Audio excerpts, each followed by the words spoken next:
اپنے دیکھنے اور سننے والوں کو میرا اور کینی کا سلام۔ ہم آپ کو باپ اور بیٹے اور روح القدس کے نام میں خوش آمدید کہتے ہیں۔ آج کلیسے کیلنڈر کے اعتبار سے 33واں عام اتوار ہے سال سوم کا۔ آپ اسے یوں سمجھیں کہ یہ اصل میں آخری ہی اتوار ہے، کیونکہ اگلا اتوار جو ہے وہ ہے تو وہ 34واں، لیکن اس کو 34واں گنا نہیں جاتا، اسے یسوع بادشاہ یا یسوع شہنشاہ کی عید کے طور پہ منایا جاتا ہے، تو وہ ہم اس کے بعد دیکھیں گے۔ تو آج یہ ہے 33واں اتوار، اور آج کی انجیل اور دوسری تلاوتیں ہیں۔ ذرا اپنی بائبلز لے آئیں تو میں آپ کو ان کے بارے میں بتاتا ہوں۔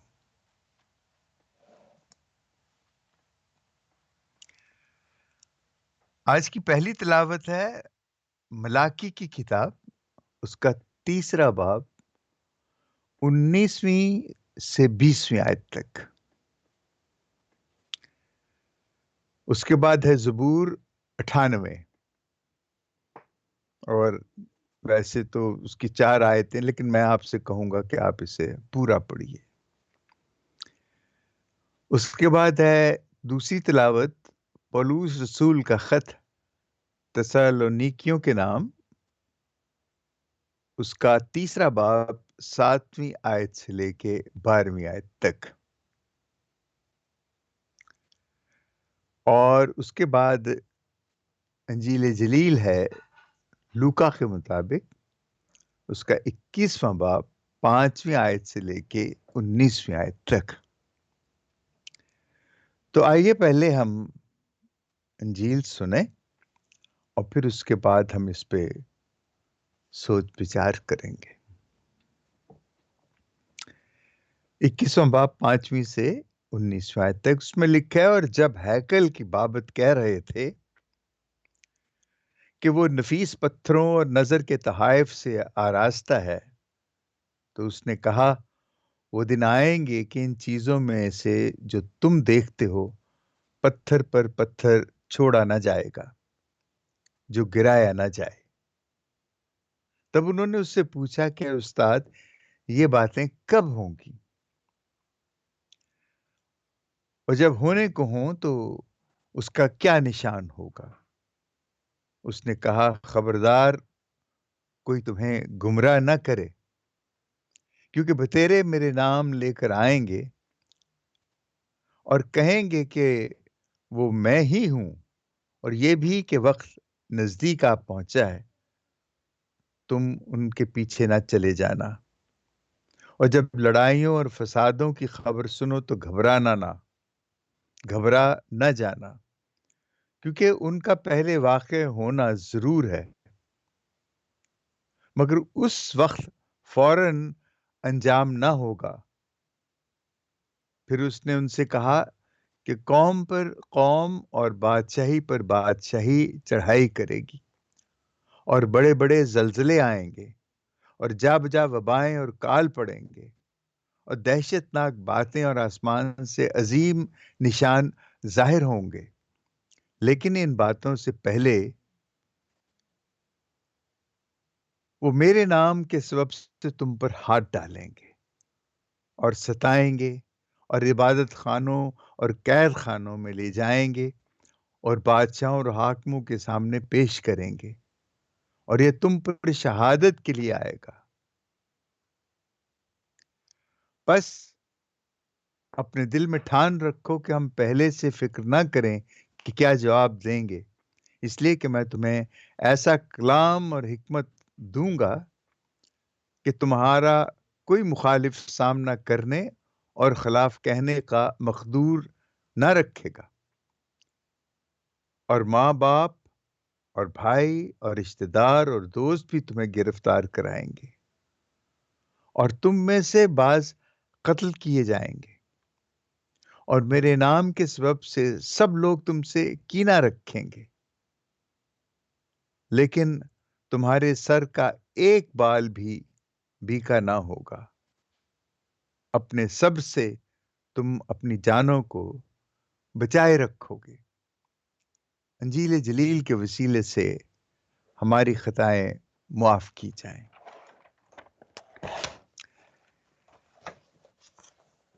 آج کی انجیل جو ہم سن رہے ہیں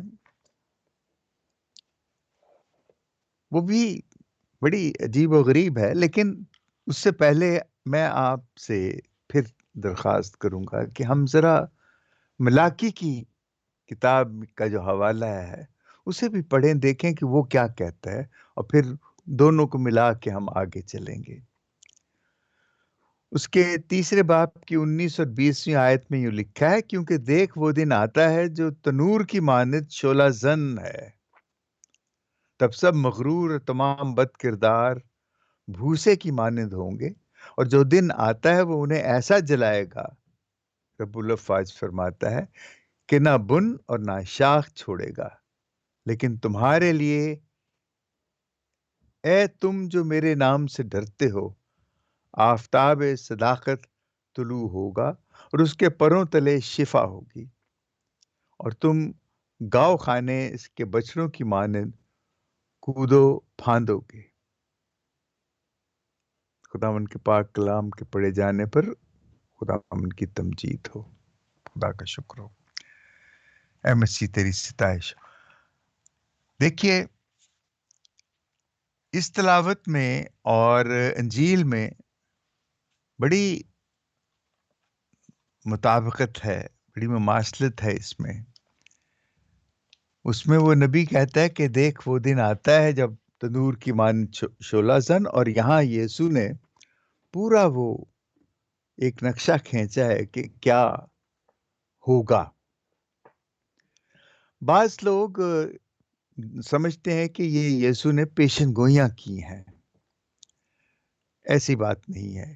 یہ جو لوکا کی انجیل ہے نا، اگر پیشن گوئی کی بات کی جائے تو اس اعتبار سے ملاکی نبی جو کہہ رہا ہے اس کو ہم کہہ سکتے ہیں، لیکن وہ کس دن کی بات کر رہا ہے ہمیں اس کا علم نہیں۔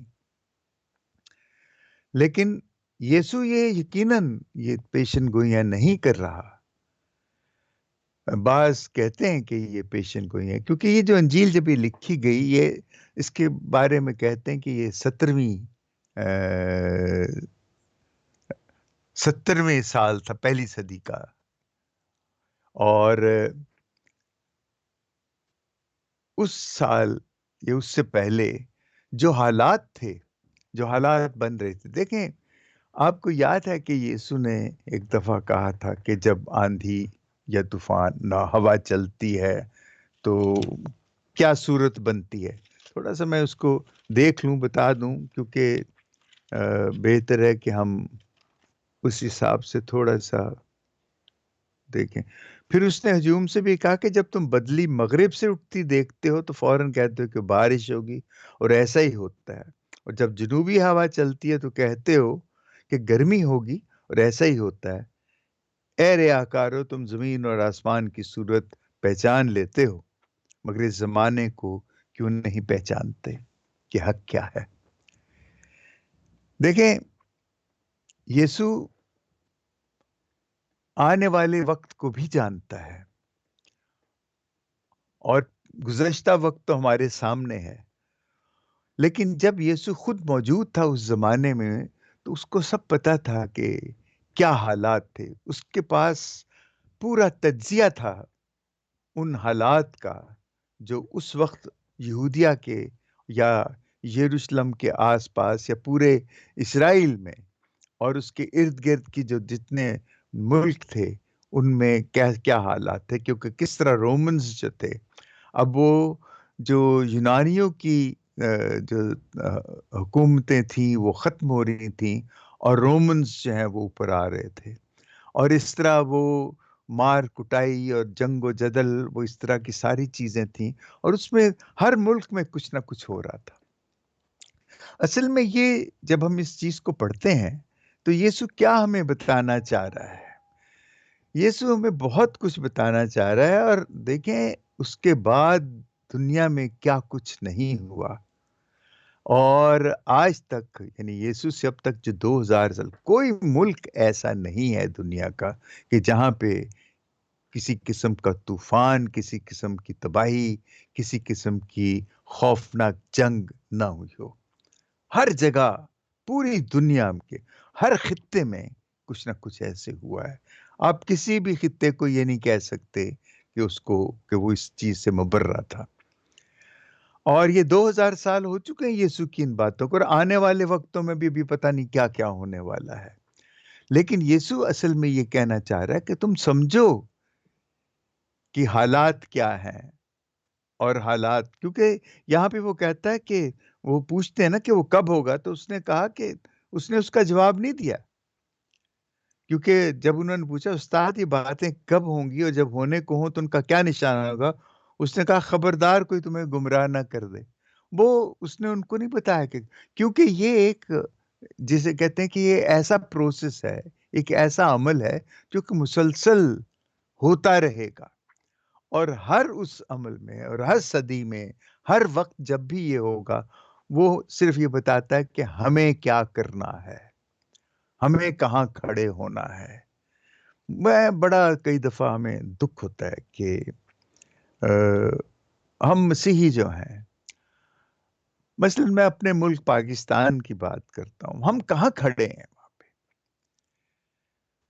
دیکھیں، دوسری جنگ میں، یہ میں بڑی نزدیک کی بات کر رہا ہوں تاریخ کے اعتبار سے، دوسری جنگ میں جب یہ شروع ہونے کی جو تیاریاں ہو رہی تھیں، اور بلکہ ہو چکی تھی، اور ہٹلر نے جو ظلم و ستم شروع کیا تھا، ساری دنیا، تمام یونیورسٹیاں خاموش ہو گئیں جو پہلے بڑا انصاف کی بات کرتے تھے، تمام اخبارات، ان کے جو ایڈیٹوریلز تھے، وہ سارے کے سارے بالکل ہی بدل گئے، خاموش ہو گئے۔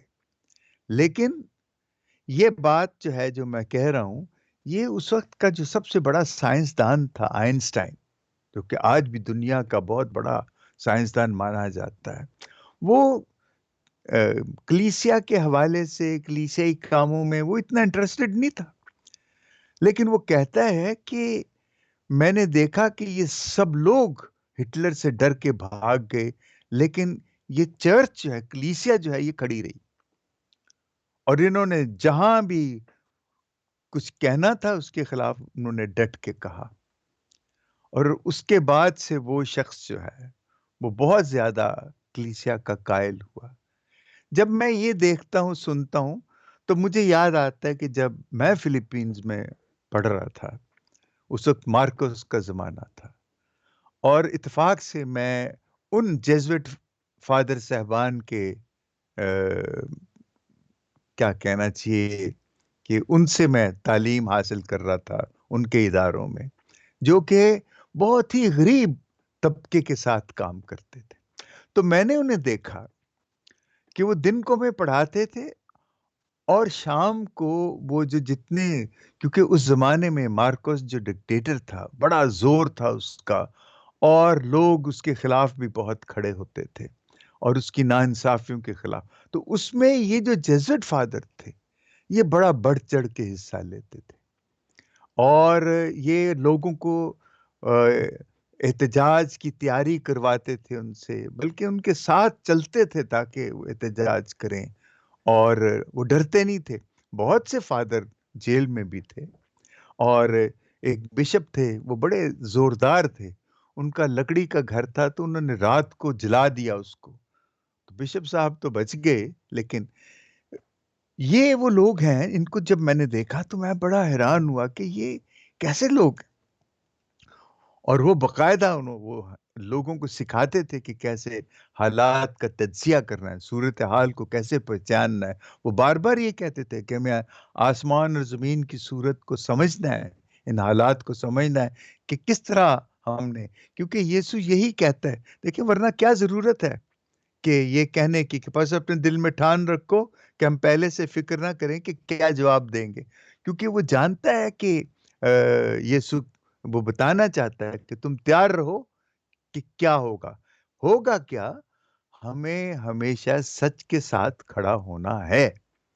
یہ مسیحوں کا ایک، کہہ لیں کہ یہ خدا کی بادشاہی یہی ہے، جب ہم سچ کے ساتھ کھڑے ہوتے ہیں تو ہم اس کی بادشاہی میں شامل ہوتے ہیں، شریک ہوتے ہیں. آپ دیکھ لیجئے جو بشپ رومیرو، آسکر رومیرو جو تھے ایل سیلواڈور کے، جن کو کہ ماس کرتے وقت گولی سے اڑا دے، ان کا کیا تھا؟ وہ بڑے امیر خاندان سے، امیر جگہ سے آئے تھے، لیکن وہ غریبوں کے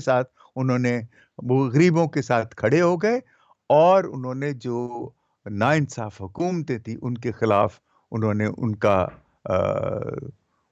ان پر تنقید، نہ صرف تنقید کی بلکہ باقاعدہ لوگوں کی مدد کرتے تھے کہ وہ ان کے ساتھ کھڑے ہوں اور اپنے حق کے لیے. میں جب دیکھتا ہوں، اپنی حالت دیکھتا ہوں کہ ہم لوگ، مطلب بچپن سے میں دیکھتا ہوں، اور یہ میں اپنے آپ کو اس سے الگ نہیں کرتا، میں یہ نہیں سمجھتا کہ میں بڑا ٹھیک تھا اور باقی سب غلط تھے. میں بالکل خود کو کہتا ہوں کہ ہم کیا تھے. آج تک ہم اپنے حقوق اور اپنی جو مراعات جو ہیں، ہمیں آج تک سمجھ نہیں آئی کہ حقوق کیا ہے اور مراعات کیا ہے.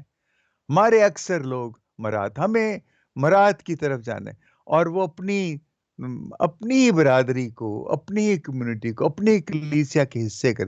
کلیسیا تو ویسے اس میں کھڑی نہیں ہوتی. ایک بشپ صاحب آئے تھے، لیکن ان سے پہلے ایک شخص تھا، ایک اور فادر تھے، فادر ڈیرک مسکیٹا. ان کے نام کے کچھ گاؤں بھی ہیں ملتان میں، ملتان ڈائسس میں. وہ کھڑے ہوئے لیکن ان کو پھر یہاں سے جانا پڑا، کیونکہ ان کو قتل کرنے کے لیے سارے لوگ ان کو جان سے مارنے کے لیے تیار کھڑے تھے. ایک ہمارے دوسرے بشپ تھے جو کھڑے ہوئے، لیکن وہ، مجھے افسوس یہ ہے کہ میں کوئی تنقید نہیں کر رہا، لیکن میں کہہ رہا ہوں کہ ہم لوگوں کو تیار نہیں ہم نے کیا، ہم تیار نہیں ہوئے کہ سچ کے ساتھ کیسے کھڑا ہونا ہے. ہم سمجھتے ہیں کہ ہمارا کام ہو جائے، بس ہمارا کوئی کام کر دے، ہماری ضرورت پوری کر دے، اور ہم سمجھتے ہیں بس ٹھیک ہے جی، وہ ہمارا لیڈر ہے. لیکن یہ سچ کے ساتھ کھڑا ہونا، آزادی کے لیے لڑنا، یہ تو مسیحیت کی بنیادی چیزیں ہیں. یہ چیزیں ہیں، اگر ہم یہ نہیں کر سکتے تو ہم کاہے کے مسیحی ہیں؟ ہماری اپنی سیاسی جب ہم صورتحال دیکھتے ہیں، ہم پہلے تو سیاست کو کلیسیا کہتی ہے، چرچ کہتا ہے، نہیں، یہ غلط ہے. سیاست جو ہے یہ طاقت کا استعمال ہے انسان کی بھلائی کے لیے. یہ سیاست ہے. انسان کی بھلائی جو ہے یہ ہماری کلیسیا کا، ہمارا فرض ہے، مسیحیوں کا فرض ہے. اور اس لیے ہمیں اس طرح کی سیاست نہیں کرنی کہ ہماری اپنی برادری کو پھاڑ دینا اور صرف ان کی خوشنودی حاصل کرنے کے لیے بعض پارٹیوں کی، اور ہم ان کے ساتھ اپنی کمیونٹی کو اس کے ٹکڑے کر دیتے ہیں، اور اپنی ذات کے لیے ہم فائدہ حاصل کرنے کی کوشش کرتے ہیں. اور پھر اس کے بعد دوسری تنظیمیں وہ اپنا بنا رہی ہیں، ہمارے حقوق، ہمارا کچھ نہیں ہے. ہمیں تو جب تک ہم سچ کے ساتھ کھڑے نہیں ہوتے، اور سچ کا مطلب صرف مسیحی کمیونٹی کے حقوق نہیں ہے، سچ کا مطلب صرف یہ مسیحوں کے لیے ہی نہیں ہے سب کچھ. سچ کا، اور سچ کا مطلب صرف یہی نہیں کہ اس کے لیے صرف لوگ کھڑے ہوں. جب میں سچ کے لیے کھڑا ہونا کہتا ہوں تو ہمارے جو کلیسیا ہے اس کو بھی لوگوں کے ساتھ سچ کے لیے کھڑا ہونا ہے، اس کو باہر نکلنا ہے. اور وہ گرجوں میں دعا کر کے سچ کا ساتھ نہیں دے سکتے. سچ کے لیے ان کو آواز اٹھانی ہوگی، کیونکہ یسوع کہتا ہے، اور وہ بتا رہا ہے یہاں پہ کہ لیکن وہ یہ بھی کہہ رہا ہے کہ لیکن تمہارے سر کا ایک بال بھی بیکا نہیں ہوگا. اگر ڈرتے رہو گے تو گردن اڑے گی، اور گردن کیا اڑے گی؟ آپ کے حقوق ختم ہوں گے اور آپ غلاموں کی سی زندگی گزاریں گے. اگر آپ سامنے آ کے سچ کے لیے، سچ کے ساتھ کھڑے ہوں گے تو یقیناً خداوند بھی آپ کے ساتھ، کیونکہ وہ خدا کی بادشاہی کا ایک بڑا بنیادی رکن ہے، ایک بنیادی عنصر ہے. اگر ہم اس کے ساتھ کھڑے نہیں ہوتے تو یہ آج کی جو انجیل ہے دراصل وہ بہت بڑا چیلنج ہے ہمارے لیے. اور اس کو سمجھنا، دیکھیں بڑی عجیب بات ہے کہ آج کی انجیل یہ سنتے ہیں، اور اگلا اتوار جو ہے آپ جانتے ہیں وہ کاہے کا اتوار؟ یسوع بادشاہ.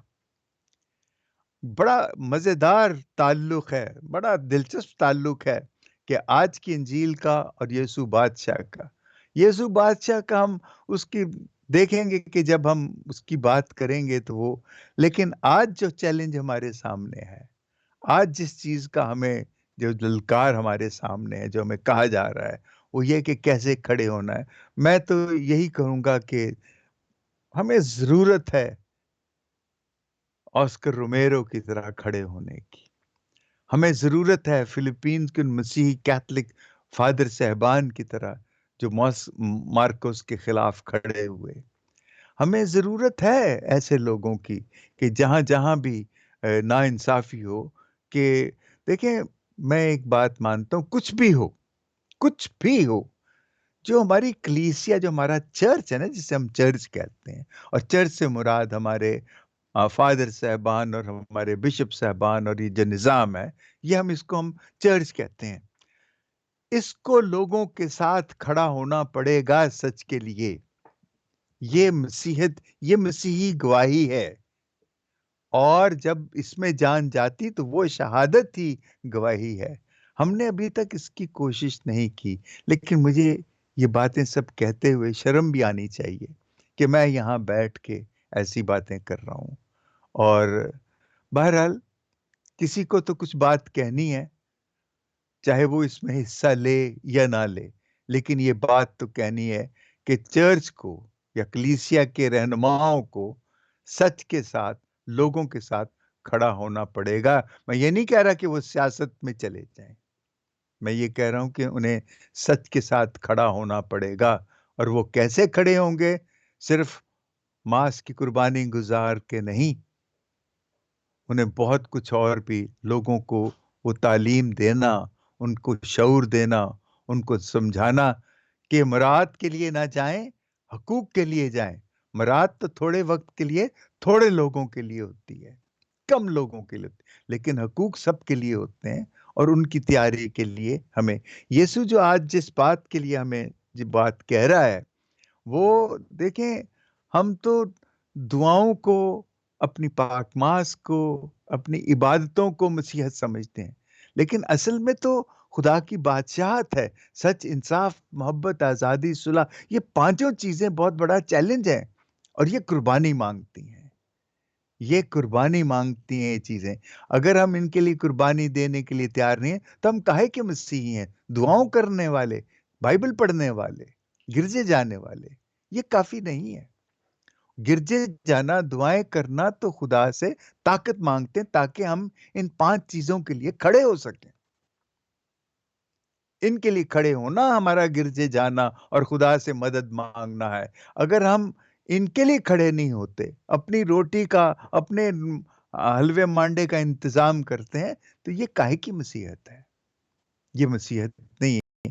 لیکن آج کی جو انجیل ہے، یہ میں تو اس کو بہت زبردست سمجھتا ہوں کہ اس کو میں بڑے اور طریقے سے اس پہ سوچنے کی ضرورت ہے۔ میں نہیں جانتا کہ آج کے جو ہماری عبادتیں، ان میں فادر صاحبان کیا گفتگو کریں گے اس کے بارے میں، لیکن میرے نزدیک تو یہی ہے کہ ہمیں دیکھنا ہوگا کہ ہمیں کہاں کھڑے ہونا چاہیے، سچ کہاں ہے، انصاف کہاں ہے، آزادی کہاں ہے، اور محبت کہاں ہے، امن کہاں ہے۔ اس کے لیے ہمیں کھڑا ہونا پڑے گا، اور ہم خدا سے دعا مانگیں کہ خدا ہمیں یہ شعور دے، کہ ہمیں یہ شعور ملے کہ ہم ان چیزوں کی پہچان کر سکیں، کہ ہماری دعائیں کس طرح ہمارے ان پانچ ارکان کے لیے، سچ، انصاف، محبت، آزادی کے لیے ہمارے لیے طاقت کا سبب بنتے ہیں، ہمارے لیے ایمان کا سبب بنتے ہیں، تاکہ ہم ان کے لیے کھڑے ہو سکیں۔ آمین۔ باپ اور بیٹے اور روح القدس کے نام میں، آمین۔